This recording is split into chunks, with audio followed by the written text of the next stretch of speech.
Good morning बच्चों। आज मैं आपको क्लास 5 ईवीएस का चैप्टर 11 का आगे का पार्ट बता रहा हूँ। अब इसमें अलग अलग जो आपकी बीमारियां हैं उनके बारे में, जो कॉमन कोल्ड की होती है, यानी कि जो एक दूसरे से संपर्क की होती है। तो feeling miserable and unwell, having headache, high fever, running nose and cough and red rashes all over the body are the symptom of measles।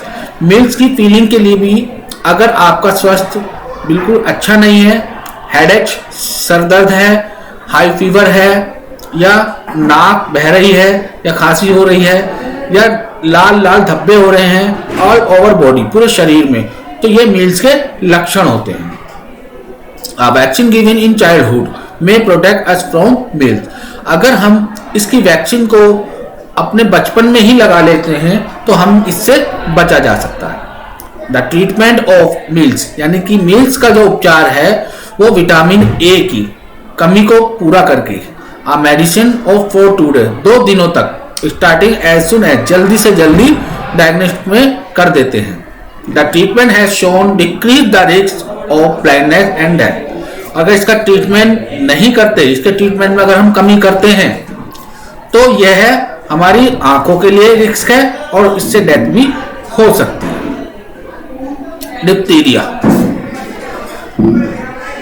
Diphtheria is a bacterial infection in upper respiratory tract. Diphtheria जो है ऊपरी श्वसन रास्ते का, जो हम सांस को ऊपरी की तरफ लेते हैं, एक जीवाणु संक्रमण है, यानी कि एक जीवाणु द्वारा ये फैलता है। It usually spread through the coughing and sneezing of sick person which release germ in the air। अगर जो कोई छींकता है या खांसता है और बीमारी पर्सन का, जो सिक पर्सन होता है, अगर वो छींकता खांसता है which release germ in the air, तो उसके जो जर्म्स होते हैं, जीवाणु होते हैं, वो हवा में फैलते हैं। The infection can be spread touching handicraft, towel, unshell, thing touch the mouth of the infection person। अगर हमें इसके इन्फेक्शन से बचना है तो हमें छींकते खांसते वक्त इन्फेक्टेड पर्सन से साथ, तो हमें रुमाल, टॉवल या आदि का प्रयोग करना चाहिए। उसको इन्फेक्टेड पर्सन को वो नहीं लेना चाहिए। Typical the criteria sore throat, swelling, neck gland, high temperature and breathing difficult. अगर हमें सांस लेने में तकलीफ हो, गले में सूजन हो, गर्दन में गले पड़े हुए हो, या हमारा तापमान बहुत ज्यादा अधिक हो, तो ये इसके कारण होते हैं। Diphtheria is caused by the pathogenic bacteria. Pathogenic bacteria के द्वारा डिप्थीरिया फैलता है और यह बैक्टीरिया मल्टीपल रेपिडेट, यानी कि एक के बाद एक बढ़ता चला जाता है। वेयर इट कॉज इन्फ्लेमेशन, ये इसके इन्फ्लेमेशन के कारण होते हैं। In more serious cases diphtheria produce toxin which can enter the blood। और ज्यादा सीरियस डिप्थीरिया की जो केसेस होते हैं वो ब्लड में फैलते हैं और ब्लड से धीरे धीरे वो हार्ट, ब्रेन और नर्वस सिस्टम में आते हैं। A DPT vaccination is given children protect them against diseases। और a DTP वैक्सीन लगाने से बच्चों में इसको प्रोटेक्शन से बचाया जा सकता है। Some airborne disease in non-communicable such as asthma and anemia। और ये कुछ ऐसे ही एयरबॉर्न होते हैं जो नॉन कम्युनिकेबल होते हैं, जैसे एल्निया, अस्थमा और एनीमी। डेफिशिएंसी डिसीजेस, यानी कि रोगों में कमियां। डेफिशिएंसी डिसीज में भी cause either bye deficiency of nutrient. अगर हमारे बीमारियों में बढ़ावा होता है तो उसका कारण न्यूट्रिएंट की कमी है, और ड्यू टू ओवर न्यूट्रिएंट, या न्यूट्रिएंट ज्यादा हो। अगर हम न्यूट्रिएंट ज्यादा लेते हैं या कम लेते हैं तो इसकी कमी का कारण यही है। They are not spread from the one person to another person. ये एक पर्सन से दूसरे पर्सन पर नहीं फैलता। जर्म और virus are not responsibility of this diseases. और इसकी रोगी होते हैं, जो रोग बढ़ता है, वो जर्म और वायरस से, विषाणु और जीवाणुओं से फैलता है। Some common deficiency diseases are, कुछ जो बीमारियों में कमी होती है, यानी कि जो बीमारियां लगती हैं वो होती है एनीमिया, यानी खून की कमी। Anaemia is the non communicable disease, it the can not spread one infected person to another person. Anaemia non communicable disease होती है, इट कैन नॉट स्प्रेड, जो एक इन्फेक्टेड पर्सन से दूसरे इन्फेक्टेड पर्सन पर नहीं फैलता। It is the condition where blood of person get improvers, यह उस स्थिति में होता है जहां व्यक्ति में ब्लड इंप्रूव नहीं होता। The main reason of disease deficiency is iron, vitamin and diet of person. इसका मेन रीजन ये होता है कि इसमें आयरन और विटामिन की अपने खाने में कमी होती है, तब इन रोगों में बढ़ोतरी होती है। ट्रेंडेंट palpitation, short and breath, dizziness, अगेना, headache, leg pain, complexion common important, यानी कि हमारे हार्ट बीट में कमी, फैंटिंग, चेस्ट पेन, बहुत ज्यादा दर्द, हाथों पैरों में दर्द, कॉम्प्लेक्शन, ऐसे कई लक्षण होते हैं जो हमें बीमारियों को दिखाते हैं। Anaemia can be prevented, it cause due to the vitamin deficiency.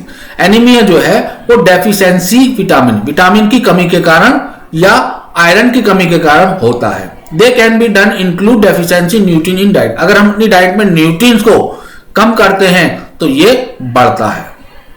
Allergy an allergy in your body over reaction of some time that usually does not bother most people. Allergy जो शरीर में होती है, जो आपके शरीर में ओवर रिएक्शन के कारण होती है, यानी कि कोई चीज हम बहुत ज्यादा ले लेते हैं, खाना ज्यादा ले लेते हैं, गैस बनती है और बहुत चीजें ऐसी होती हैं जो हमें नुकसान देती है, तो उनके कारण ये एलर्जी फैलती है। The unfavourable reaction of the body this agent, और इसके रिएक्शन से हमारे शरीर में which are otherwise harmful is not allergy reaction. जैसे कि अगर हमारे शरीर में कुछ कमी होती है, कुछ नुकसान होता है, जिसे हम एलर्जी रिएक्शन बोलते हैं। It may be form of the rash, boil, sneezing, swelling, जैसे स्वेलिंग हो जाए या बार बार छींक आना हो या हमारे शरीर की त्वचा नीरस हो, तो उस तरह में एलर्जी माना जाता है। Unfortunately allergy can not be completely prevented, allergy जो है वो कंप्लीटली प्रिवेंटेड नहीं होता। However they can be cured administration of the right medicine, अगर हम सही मेडिसिन लेते हैं तो कभी कभी उसके अथॉरिटी से भी ये हो सकता है। It also important suffer aware material might prove the potential allergy for him her, यानी कि अगर हम किसी चीज को बीमारी करें या सावधान करते हैं तब भी हमें ये पोटेंशियल एलर्जी हो सकती है। Keeping away from the such allergy might first step toward the health their life, अगर हमें इससे सुरक्षित रखना है तो हमारा शरीर लाइफ सही होती है।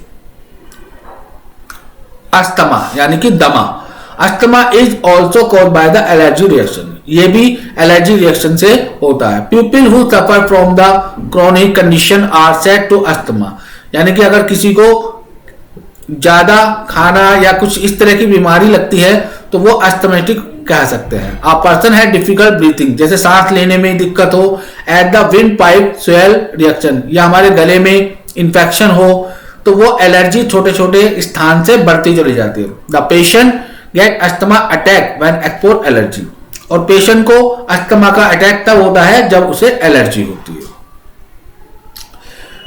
प्रीक्वेशन यानी कि एहतियात, हमें क्या इसके लिए करना चाहिए। Drink boiled water in plenty, हमें पानी को उबाल के पीना चाहिए। अवॉइड ओवर ईटिंग, ज्यादा खाना नहीं चाहिए। टेक लाइट डिनर, हल्का डिनर लेना चाहिए। हावर बिफोर गोइंग टू बेड, जब हम सोने के लिए जाते हैं। अवॉइड तंबाकू, वाइन एंड स्मोकिंग, हमें तंबाकू, वाइन और स्मोकिंग को अवॉइड करना चाहिए। कीप रूम वेल वेंटिलेटेड, हमें अच्छे वेंटिलेटेड यानी कि अच्छे रूम चाहिए सोने के लिए। Avoid the conditioner, cooler and direct fan, और कंडीशनर, कूलर और डायरेक्ट फैन को अवॉइड करना चाहिए। वे टू मेंटेन हाइजीन, यानी कि स्वच्छता बनाए रखने के तरीके। हम स्वच्छता को किस तरह बनाए रखते हैं। हाइजीन इन एसेंशियल कंपोनेंट हेल्थी लिविंग, यानी कि अगर हम स्वच्छता को सही बनाए रखते हैं तो वो हमारे स्वास्थ्य के लिए अच्छा होता है। Adopting hygiene practice common community, और हमें आसपास के वातावरण में, स्कूल में और घरों में इन चीजों का उपयोग करना चाहिए कि स्वच्छता बनाए रखें। A few simple ways can maintain hygiene and prevent disease from spreading are, यानी कुछ सिंपल वे इस तरह होते हैं जो हम स्वच्छता को इन बीमारियों से दूर रख सकते हैं। जनरल हाइजीन यानी कि सामान्य स्वच्छता, यानी कि जो हम आम तौर पे करते रहते हैं, जैसे keep the cooking washing until area and kitchen cloth clean, यानी कि हम खाना बनाते हुए सफाई रखें, धोते उसको बर्तनों को साफ रखें, किचन को साफ रखें, कपड़े साफ रखें। Kitchen surface and floor should be regularly clean, kitchen को और अपने फर्श को साफ रखना चाहिए।